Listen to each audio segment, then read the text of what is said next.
ମଝିରୁ ଗାଁ ହୋଇ ରହିନି। ମହିଳାମାନଙ୍କୁ ଆତ୍ମନିର୍ଭରଶୀଳ କରିବା ପାଇଁ ଆଗେଇ ଆସିଛନ୍ତି ସ୍ୱୟଂ ସହାୟକ ଗୋଷ୍ଠୀ।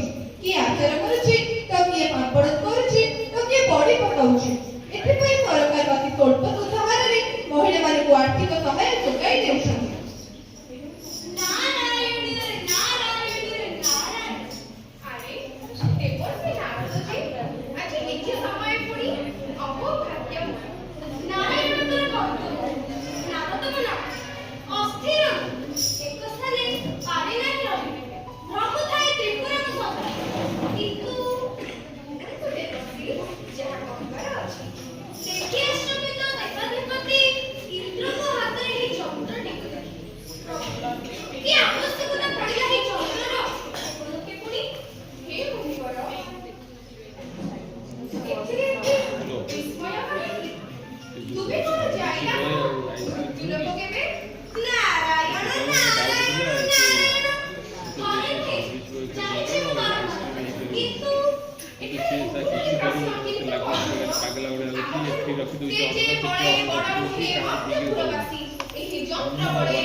ଆମ ପାଖରେ ସିନା ଯୌତୁକ ଦେବା ପାଇଁ ଆର୍ଥିକ ସମ୍ବଳ ନାହିଁ, ହେଲେ ଝିଅମାନଙ୍କୁ ପାଠ ପଢ଼ାଇ ତାଙ୍କୁ ଯୋଗ୍ୟ କରିବା ଏଇଟା ହେଉଛି ବାପା ମା ମାନଙ୍କର କର୍ତ୍ତବ୍ୟ।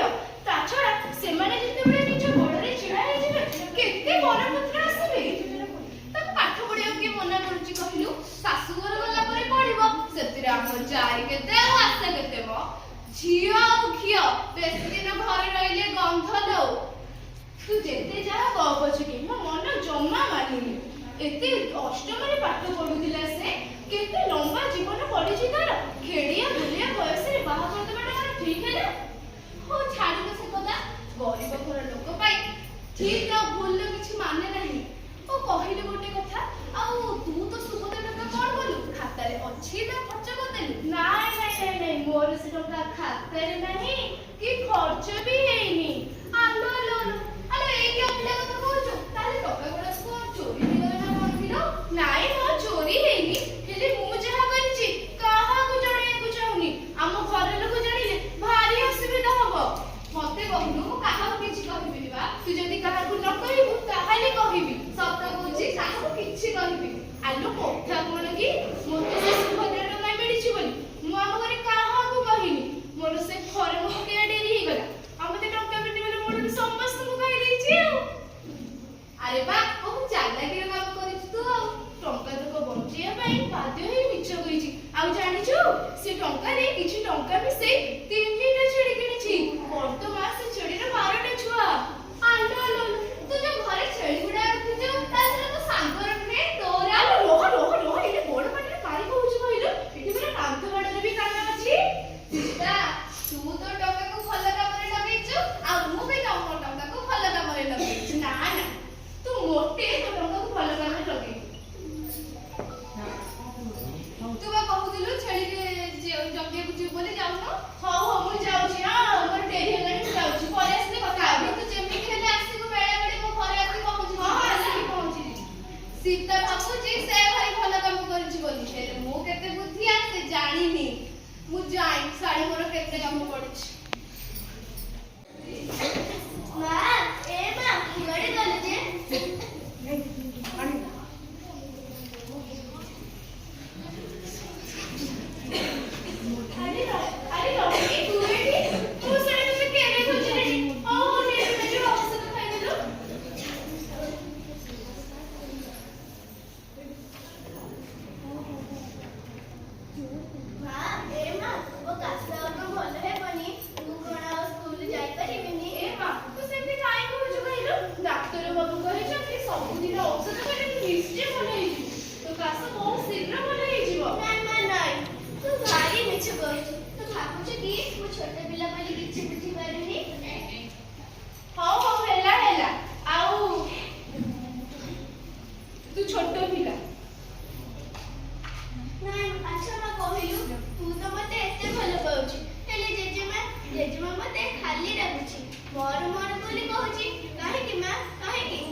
ଝିଅକୁ ବାହା ଦେବ ବୋଲି ସବୁ ଯୋଗାଡ଼ ଯନ୍ତ୍ର କଲାନି।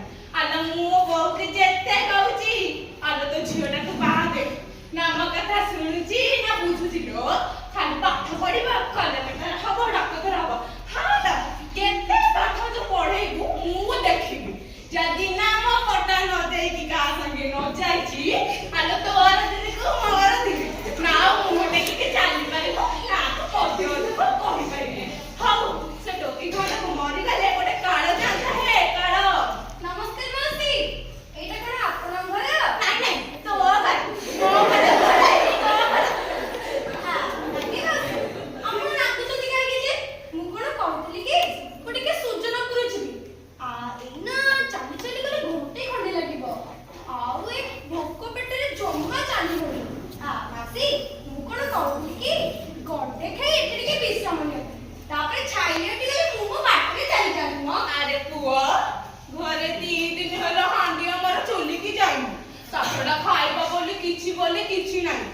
ତମକୁ କଣ ଦେବି ବା? କାହିଁ ଘରେ କଣ କେହି ନାହାନ୍ତି କି? ଅଛନ୍ତି ସମସ୍ତେ ଅଛନ୍ତି। ପୁଅ ବୋହୂ ଗେରସ୍ତ ନାତୁଣୀ ମିଶେଇ 5 ପ୍ରାଣୀ କୁଟୁମ୍ବ ଆମେ। ଆଲୋ ଯିଏ ଯାହା ରୋଜଗାର କରି ଆଣୁଛି ସବୁବେଳେ ସେ ଗୋଷ୍ଠୀ ଅଶାନ୍ତିରେ ଯାଉଛି। ଆଉ ଆମେ କଣ କରିବୁ? ମାଉସୀ ଝିଅର କଣ ହେଇଛି? ଏ କେଜାଣିଲା କି ରୋଗ ହେଇଛି କେଜାଣି। ଆଲୋ ସେ ଔଷଧ ଖାଇଲେ ପିଲା ନେଇଯାଆନ୍ତେ ଭଲ। ମାଉସୀ ଆପଣ ଏମିତି ଅମୂଲ୍ୟ କଥା କେମିତି କହିପାରୁଛନ୍ତି? ଏଗୁଡ଼ା ଭଲ କଥା ନୁହେଁ। ତୁ କିଛି ଜାଣିନି। ଗରିବ ଘର ପାଇଁ ଝିଅ ହଉଛି ବୋଝ ଆଉ ଅଭିଶାପ। ଖାଲି ସେଇଠି ପାଇବରା। ମା ପଟରେ ଥିଲାବେଳେ ବହୁତ ମାରିବାକୁ ଚେଷ୍ଟା କରିଥିଲି। ଆଲୋ ସେ ନିଆ ଲାଗିଟା କଣ ମନା ଥିଲା? ଆଲୋ ଝିଅ ଜନମରେ ଆସୁପରା ଜୀବନ। ମାଉସୀ ଆପଣ ଯୋଉ ପାପ କରିଛନ୍ତି ଭଗବାନ ଆପଣଙ୍କୁ କେବେ ହେଲେ କ୍ଷମା ଦେବେନି। ତା ଛଡା ସରକାର ପରା ନାରୀମାନଙ୍କ ପାଇଁ ବେଟି ବଚାଓ ବେଟି ପଢାଓର ଯୋଜନା କରିଛନ୍ତି। ଆଲୋ ସେଥିରେ ଟଙ୍କା ଅଛି ଲାଭ ଅଛି ବା। ମାଉସୀ ସେଥିରେ ଟଙ୍କା ସିନା ନାହିଁ ହେଲେ ଲାଭ ବହୁତ। ଏ ଯୋଜନା ପରା ନାରୀ କନ୍ୟା ହତ୍ୟାକୁ ରୋକିବ ଆଉ ନାରୀକୁ ସଶକ୍ତ ମଧ୍ୟ କରାଇବ ଆଉ ଶିକ୍ଷା କ୍ଷେତ୍ରରେ ନାରୀକୁ ପ୍ରୋତ୍ସାହନ ମଧ୍ୟ ଦେବ। ଆଲୋ ଏଗୁଡାକୁ କଣ ସତରେ ଏମିତି ସାହାଯ୍ୟ କରିବ? ହଁ ମାଉସୀ ଆପଣ ପୁରୁଣା କାଳିଆ ଲୋକ ତ ଆପଣ ଏ ବିଷୟରେ ବା କେମିତି ଜାଣିବେ? ଯୁଗ ଯାଇକି କୋଉଠି ଭଳିଆ ଆପଣଙ୍କ ଜମାନା ଆଉ କଣ ଅଛି? ଆଇଲା ମତେ ଏଠି ଜ୍ଞାନ ବାଟିବ। ଯା ତୁ ତ ବାଟରେ ଯା। ବାଟରେ ଗଲା ବେଳକୁ କାହାକୁ ଜ୍ଞାନ ବାଟି ଦେଇକି ଯିବୁ। ମୋର ତେଣିକି ଏତେ ପାଇକି ମୁଁ କଣ ଖାଦ୍ୟ ଲାଗୁଛି ତ କଥା ଶୁଣିବି? ମର୍ତ୍ତ୍ୟରେ ଏକ କଥା ଅଛି ଘୁଷୁରୀ ପ୍ରକୃତି ପଙ୍କି ଲୁଟେ ମଣିଷ ପ୍ରକୃତି ମନେ ଲୁଟେ। ଏମାନେ ସିନା ଏବେ ବୁଝି ନାହାନ୍ତି ହେଲେ ସମୟ ଆସିଲେ ଠିକ ବୁଝିବେ। କିନ୍ତୁ ସେତେବେଳକୁ ଢେଡି ଗୁଡ କମୁଣିକି ଭୁଲିଯାଏ। ନା ମୁଁ ଚୁପ ହେଇ ବସିଲେ କିଛି ହବନି। ମତେ ହିଁ କିଛି ଗୋଟେ କରିବାକୁ ପଡିବ।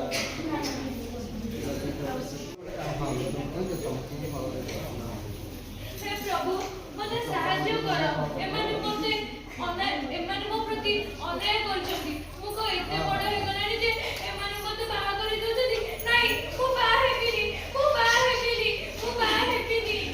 ଆଲୋ ଫୁଲ ତୁ ଏଠି ବସି କଣ କରୁଛୁ କିଲୋ? ଯାଉନୁ ବଳଦ ଲଗେଇବୁ।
18 ବର୍ଷ ହେବା ପୂର୍ବରୁ ଝିଅ ବାହାଘର କରିବା ଗୋଟେ ଆଇନଗତ ଅପରାଧ।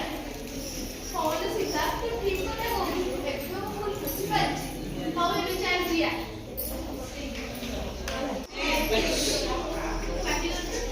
ନା, ଆଉ ନୁହେଁ। ଯିଏ ଯାହା କହିବା କଥା କହୁ ପଛେ ମୁଁ ମୋ ଝିଅର କିଛି କ୍ଷତି ହବାକୁ ଦେବିନି। ନିଜେ ପଛେ ବନ୍ଧା ପଡ଼ିଯିବି, ହେଲେ ମୁଁ ମୋ ଝିଅକୁ ଭଲ କରି ଆଣିବି।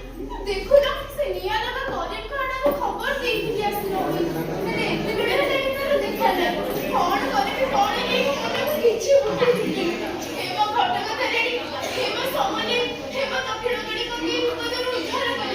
ମତେ ବିପଦରୁ ଉଦ୍ଧାର କର।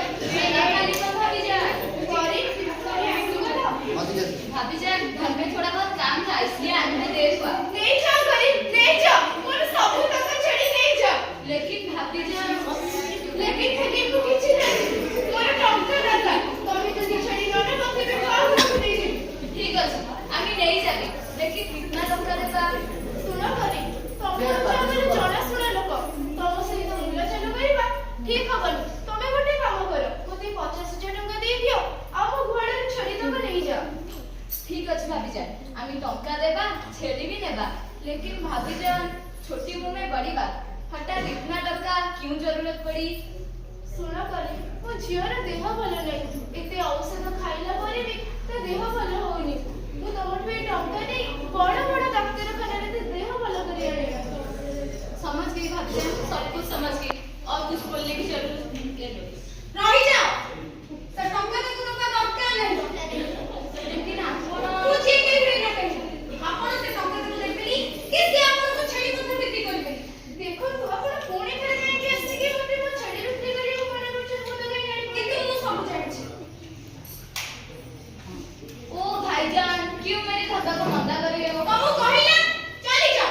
ଯେତେ ଶୀଘ୍ର ପାରୁଛ ଏ ଜାଗା ଛାଡ଼ି ଚାଲି ଯାଅ। ठीक है, मैं चला जाता हूँ। आती हूँ भाभी जान, बाद में बात करेंगे। आती हूँ। ଆପଣ ଏମିତି କାହିଁକି କଲେ? ମୁଁ ଜାଣିଛି ଆପଣ ନିଜ ଝିଅର ଦେହକୁ ସୁସ୍ଥ କରିବା ପାଇଁ ଏସବୁ କରୁଛନ୍ତି ନା।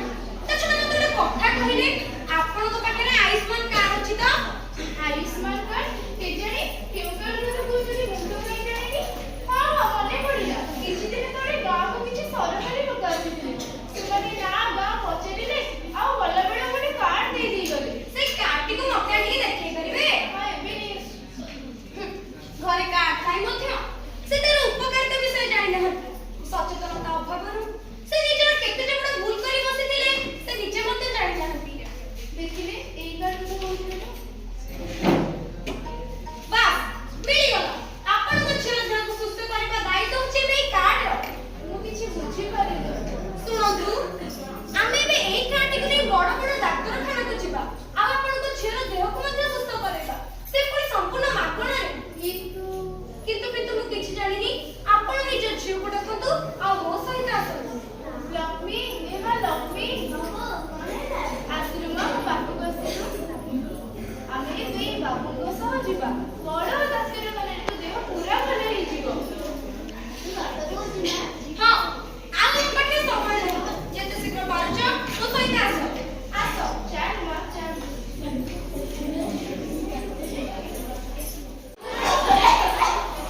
କାହାକୁ କହିବି ଆଉ? କିଏ ମୋ କଥା ଶୁଣିବ ନା ବୁଝିବ? ଆଲ କହିଲେ କୁଳ କୁଟୁମ୍ବକୁ ଲାଜ, ନ କହିଲେ କୁଳ ଭାସି ଯାଉଛି। ହାଲୋ, ମୋ ଛାତି ଫାଟି ଯାଉଛି ଲୋ। ମୁଁ ଜଣେ ନାରୀ ହେଇ ଆଉ ଜଣେ ନାରୀର ଶତ୍ରୁ ହେଲି। ଭଗବାନ ମତେ କେବେ ହେଲେ କ୍ଷମା ଦେବେନି। ନାଇଁ ନାଇଁ, ମୁଁ ଏ ଭୁଲ ଆଉ କେବେ କରିବିନି। ନାଇଁ ଜେଜେମା, ଜେଜେମା, ଜେଜେମା, ତମେ ଏଇଠି। ହାଲୋ ଲକ୍ଷ୍ମୀ,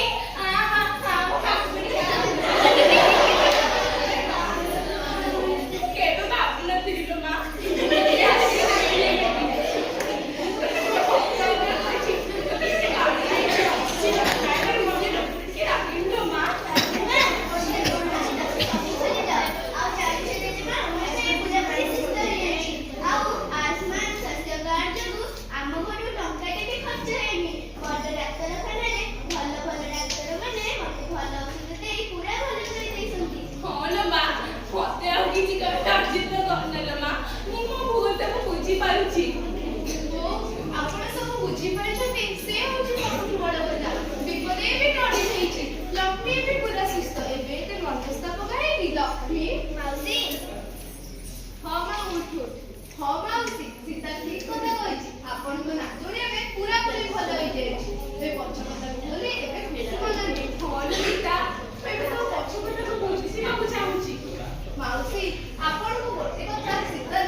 ଆଲୋ ତାପରେ ସୁଭଦ୍ରା ପାଇଥିଲୁ ସେଇ ଟଙ୍କାରେ ଛେଳି କିଣିଛୁ ଏଇଆ ତ? ହଁ ମା ସେ ତ ଛେଳି ପଡ଼ି ଆସି 12ଟାରେ ପହଞ୍ଚିଲାଣି। କଣ କହୁଛୁ କି ତା? ସେ ଛେଳି ଆଉ କାହାର ନା ଆମ ନିଜର? ହଁ ମୋର ଭୁଲ ହେଇଯାଇଛି, ମୋତେ ଆପଣ କ୍ଷମା କରିଦିଅନ୍ତୁ। ଆଲୋ ଏଥିରେ ଭୁଲ କୁଆଡେ ଆସିଲା? ସରକାରଙ୍କୁ ପାଇଥିବା ଟଙ୍କା ତୁ ତ ଭଲ କାମରେ ଲଗେଇଲୁ। ମୁଁ ତୋ ଉପରେ ଖୁସି ହେବା କଥା। ଆଲୋ ରାଗିବି କଣ ପାଇଁ? ମାଉସୀ ଆଜି ଏ ଖୁସିରେ ଗାଡ଼ି ଗୋଟେ ଖାଇବା ପିଇବା ବଦଳରେ ହଉ। ମୁଁ କଣ ମନା କରିଛି କିଲ? ଆସୁନା ସମସ୍ତେ ମିଳିମିଶି ରୋଷେଇ ବାସରେ କରିବା, ଖାଇବା ପିଇବା କରିବା, ଭୋଜି ଭାତ କରିବା, ମଉଜ ମସ୍ତି କରିବା। ମୁଁ କଣ ମନା କଲାନି? ଆଉ ଖାଇବା ସବୁ କଣ କଣ ହବ? କଣ ଆଉ ହବ? ଭାତ ହବ, ଡାଲି ହବ। ହଁ ମାଛ ବେସର ବି ହବ, ଭାତଟେ ହବ, ଡାଲିଟେ ହବ, ବେସରଟେ ହବ। ଆଉ ଚିଲ୍ଲି କୋବିଟି କଲେ କେମିତି ହୁଅନ୍ତା? ଆଲୋ କଣ ବୋହୂ କହିବ, ମୁଁ କଣ ମନା କରିବି?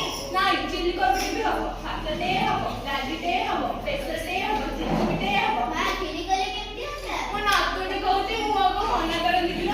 ଆଲୋ ସେତିକି ନା ଆଉ କିଏ କଣ କିଛି କହିବ? ନାଇଁ, ସେତିକି। ହଉ ହଉ ଏବେ ମୁଁ କହୁଛି ଶୁଣ। ଭାତଟେ ହବ, ଡାଲିଟେ ହବ, ବେସରଟେ ହବ, ଚିଲି କୋବିଟେ ହବ, କ୍ଷୀରିଟେ ହବ। ହଉ ଖାଲି କରୁନାହାନ୍ତି। ଓହୋ ସେ ଓଉ ଖଟାଟେ ବି ହବ। ତାହେଲେ ପାମ୍ପଡ଼ଟାକୁ କାହିଁ ଛାଡ଼ିଦେଲେ? ନାଇଁ କିଛି ଛାଡନି, ସବୁ କର। ମାନେ? ଏବେ ମୁଁ କହୁଛି ଶୁଣ, ଏକାଥରେ କହିପାରୁ ନା? ଭାତଟେ ହବ, ଡାଲିଟେ ହବ, ବେସରଟେ ହବ, ଚିଲି କୋବିଟେ ହବ, କ୍ଷୀରିଟେ ହବ, ଖଟାଟେ ହବ, ଓଉ ଖଟା, ପାମ୍ପଡ଼ଟେ ହବ। ମା ଯାହା କରିକି ନା କରେ ହେଲେ ସାଲାଡ଼ଟେ କରିବ। ଛେନା ଗୁଡାଟେ ହବ ନା? ଥରେ କହୁଛି ନା? ଆଁ? କିଛି ବୁଝିପାରୁନି? ହଉ ଏବେ ମୁଁ କହୁଛି ଶୁଣ ସମସ୍ତେ। ଭାତଟେ ହବ, ଡାଲିଟେ ହବ, ବେସରଟେ ହବ, ଚିଲି କୋବିଟେ ହବ, ଖଟାଟେ ହବ, କ୍ଷୀରିଟେ ହବ, ସାଲାଡ଼ଟେ ହବ। ଆଉ ମେଥିରାଣୀ ଆଇସ୍କ୍ରିମ୍ କିଏ କହିଲେ ତ ପପା ଚଉଦ ପଟେ ଖାଇଦବ?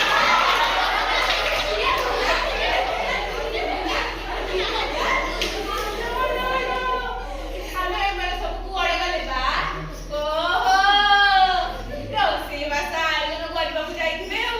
ହେଲେ ମୁଁ ନେତି କିଛି କରାଇଦେବେନି, ଖାଲି ଭାତଟେ ହବ ଆଉ ଡାଲମାଟେ ହବ। ଆପଣମାନେ ଖାଇବେ କି? ଯିଏ ଖାଇବ ଆସ, ନହେଲେ ଖାସ। ଚାଲିନି।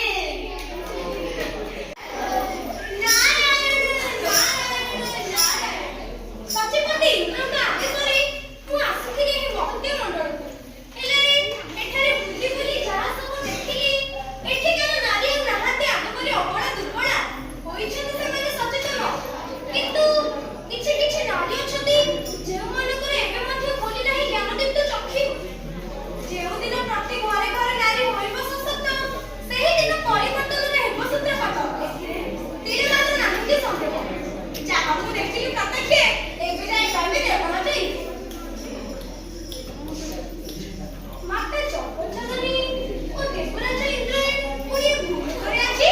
ହେ ମୁନିବର, ତୁମ ଫେରିବାର ବିଳମ୍ବ ହେବାର ଦେଖି ଆଉ ପାଣିରେ ଦେବା। ସତ୍ୟ ଧରି ମାତା ଅମ୍ବିକା ଏ ଧରାପଡ଼ିବାକୁ ଆସିଲୁ। ଏବେ ଯଦି ବୋଲି ଯାହା ଦେଖିଲ ପ୍ରତ୍ୟକ୍ଷେ ଗୋଟି ଗୋଟି କରି କୁହ ମୁନିବର, ଆଉ ନକରି ବିଳମ୍ବ। ଶକ୍ତିମୟୀ ଦୁର୍ଗାଙ୍କ ଠାରେ ଏତେ ଯେ ବ୍ୟାକୁଳତା, ପୁଣି ଏ ଛାର ମାନବିକ ପାଇଁ। ନାରାୟଣ ନାରାୟଣ, ଦେଖି ପ୍ରୀତ ହେଲି ବୁଢ଼ୀ ମାତ। କୁହନ୍ତୁ ମୁନିବର। ଶୁଣ ତେବେ କହୁଛି ମୁଁ ଯାହା। ଆପଣ ମାନବ ତିଆରି ଯନ୍ତ୍ରରୁ ଯାହା ସବୁ ଦେଖିଥିଲେ, ସେଥିମଧ୍ୟରୁ କିଛିଟି ସତ୍ୟତା ଅଛି ତାହାର। କୁହନ୍ତୁ ମୁନିବର, ଯାହା କହିବାର କଥା ଆଉ ନ କହି ସଂକୋଚ। ହେ ଦେବରାଜ, ଏଠିକାର ସରକାର ମହିଳାମାନଙ୍କ ପାଇଁ କରିଛନ୍ତି ଯୋଜନା ପରେ ଯୋଜନାମାନ। ଯୋଜନା? କି ଯୋଜନା ପୁଣି? ହଁ ମାତ, ସୁଭଦ୍ରା ଯୋଜନା, ଲକ୍ଷପତି ଦିଦି ଯୋଜନା, ମୁଖ୍ୟମନ୍ତ୍ରୀ କନ୍ୟା ବିବାହ ଯୋଜନା, ମାତୃବନ୍ଦନା ଆଉ ମମତା ଯୋଜନାରେ ସୁଫଳ ପାଉଛନ୍ତି ପ୍ରସୂତି ମାତା।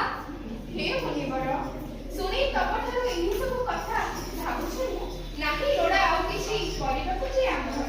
ଯେତେବେଳେ ଆସିଛୁ ଏତେ ଦୂର, କିଛି ନ ଦେଖି ଫେରିଗଲେ ଭଲ ହେବ ନାହିଁ।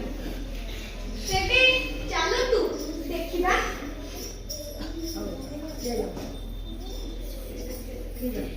ତବ ଜିଜ୍ଞାସାରେ ଏ ନାରଦ କରିବ ମୋଚନ ମାତା।